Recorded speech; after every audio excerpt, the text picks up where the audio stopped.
teman-teman, untuk memahami bagaimana bahaya zat toksik, penting untuk terlebih dahulu memahami bagaimana rute penyerapan, distribusi, hingga ekskresi dari zat toksik tersebut yang masuk ke dalam tubuh.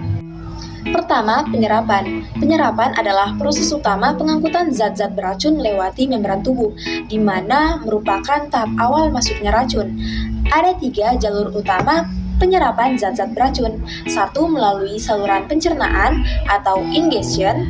2. Melalui saluran pernapasan atau inhalation. 3. Melalui kulit atau skin absorption, seperti pada gambar.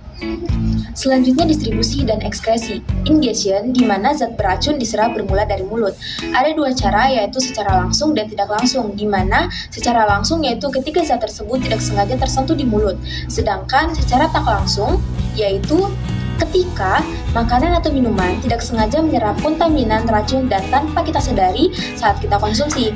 Di sini distribusi atau penyebaran zat beracun, di mana setelah itu akan masuk ke saluran gastrointestinal atau saluran pencernaan yang dimulai dari mulut, kerongkongan, lambung, usus halus, hingga usus besar dan berakhir di anus. Kemudian, saat di usus terjadi namanya sirkulasi enterohepatik, yaitu proses siklus di mana zat-zat yang dimetabolisme di hati diekskresikan ke dalam empedu, kemudian diserap kembali dari usus. Sedangkan zat sisa lainnya ada juga yang berproses hingga ke anus dan diekskresikan atau keluar dalam bentuk feses. Kedua, inhalation, di mana zat beracun diserap bermula dari hidung ataupun mulut sampai ke paru-paru berbentuk gas atau aerosol padat ataupun cair.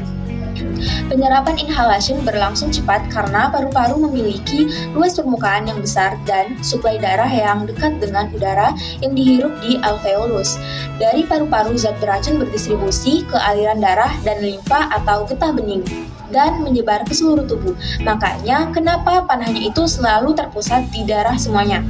Kemudian dari sini tersebar lagi untuk diekskresikan melalui paru-paru, keluar bersama uap air saat menghela nafas, ginjal ke kandung kemih dan keluar bersama urin, kemudian kelenjar keringat dan kelenjar susu keluar bersama keringat, susu, air liur, dan air mata. Yang terakhir adalah skin absorption atau racun masuk ke dalam tubuh melalui kulit, di mana dia berdistribusi menjadi masuk ke dalam lemak, rambut, kuku, kulit, dan juga tulang. Selain itu, menyebar melalui cairan ekstraselular, kemudian ke darah dan limfa.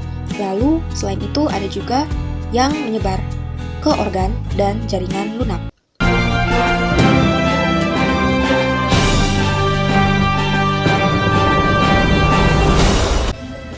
Pekerja yang tangannya terpapar alat-alat kerja yang bergetar dalam jangka waktu yang cukup lama berpotensi besar mengalami gangguan fungsi tangan.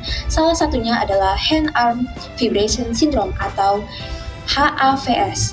Jika dibiarkan, para pekerja yang tangannya terpapar alat-alat tersebut bisa mengalami kerusakan pembuluh darah, kehilangan sensori secara permanen, kerusakan tulang, dan otot menjadi lemah.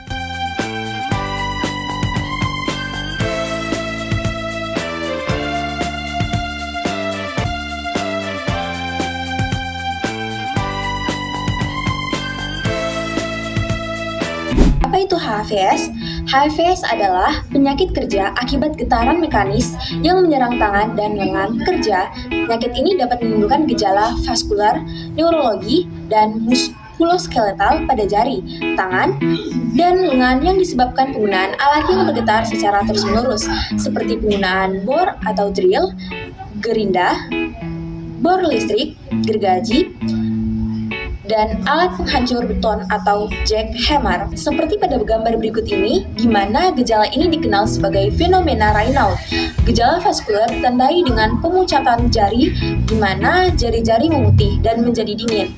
Jari-jari tersebut kemudian berubah warna jadi kebiruan akibat kurangnya suplai oksigen, dan kemudian jari-jari tersebut jadi memerah.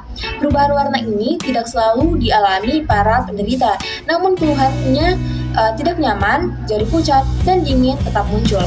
Ada beberapa upaya pencegahan HAVS yang bisa dilakukan para pekerja, di antaranya yang pertama, mendesain ulang alat-alat yang bergetar untuk meminimalisasi paparan pada tangan dan lengan.